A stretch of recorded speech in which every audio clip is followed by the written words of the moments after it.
Okay, in this session we're going to be having a look at adding users and a role to a UCS. You need to do that up at the UCS level, so make sure you're at the UCS level, and you need to do this before you can add people and their roles down at the unit level. So I'm up at the UCS level. There I am.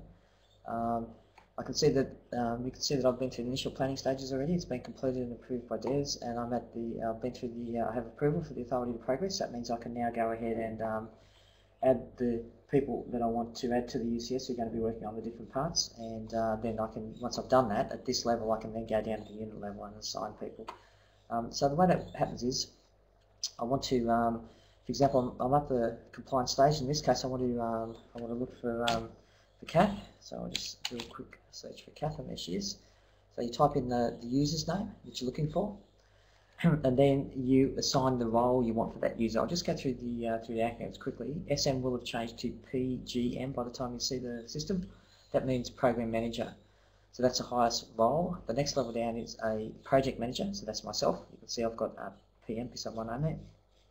Then there's the Education Officer, the Subject Matter Expert, the Clerical Assistant, and the Compliance Coordinator. In this case, in this unit, I want to choose Kath as Compliance Coordinator. So I'll choose Compliance Coordinator and add Kath to the project. The scenario I'm imagining is that Rebecca, as I'm going on holidays, I'm also going to add Rebecca as a dual project manager, just because I realise I'm going off on a month's holiday. So I want to add Rebecca to this project as well, so that she then will get that in her list of projects that she's working on. Because I'd communicate by email as well, but the system will let Rebecca know that she's been added as a project manager of this course, so then we can manage this together while I take my leave. The last thing I might do is I might also look for Rebecca Smart and add Rebecca as a clerical assistant who's going to be working on this project as well.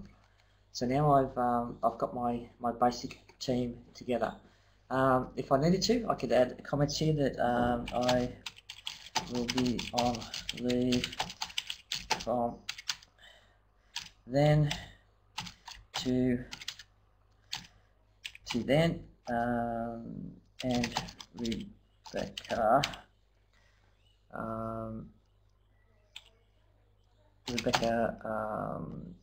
P will manage. Okay, so that's just a if I can spell it, be useful.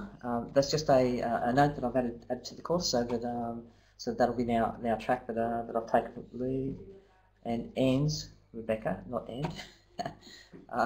So now I'm up to the stage. We're at the stage now that if I wanted to, I could go down and start to assign people down at the unit level for the different roles. But I'll stop recording there because that's just a brief overview of how you add users and roles to a UCS. I'll just mention one thing.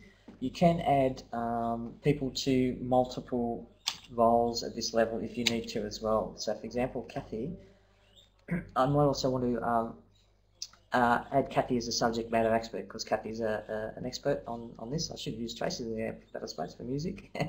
But anyway, so in other words, a user can have more than one role with a UCS. So that's how you do that. Okay, I'll stop recording now.